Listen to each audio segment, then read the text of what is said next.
হাদিসের মধ্যে আছে, নবী সাল্লাল্লাহু আলাইহি সাল্লাম বলেন, এই জমিনে কোন পাপের কারণে, কোন অপরাধ জমিনে হলে আল্লাহ সবচেয়ে বেশি গুসা হয়, আল্লাহর প্রেস্টিজে লাগে, আল্লাহর আত্মসম্মানে লাগে।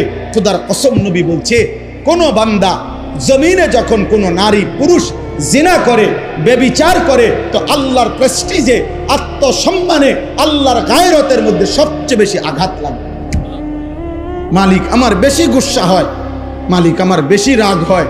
এই জন্য গুসার কারণে নবী বলছেন, আল্লাহই তো বিধান, এই জন্য বলছে, বন্ধু বন্ধু ওই জিনা করলো, ও বেবিচার করলো আমার জমিনে, ওরে খাওয়াইলাম আমি, ওরে পড়াইলাম আমি, এত বড় কায়নাত দিয়ে আমি তাকে লালন পালন করছি, ওরে আমি বলছি তার জন্য আমি হালাল বিবাহের ব্যবস্থা রাখছি, ওরে আমি বলছি তার স্ত্রী আমি ব্যবস্থা করেছি, ওর যৌন চাহিদা আমি আল্লাহ দিয়েছি, ওই নারী আমি সৃষ্টি করেছি, এই পুরুষ আমি সৃষ্টি করেছি, শাহওয়াত আমি সৃষ্টি করেছি, লজ্জাস্থানের চাহিদা আমি সৃষ্টি করেছি, এত কিছু আমার দেওয়া, ও আমার জমিনে আমার দেওয়া জিনিস পেয়ে নাফরমানি করলো।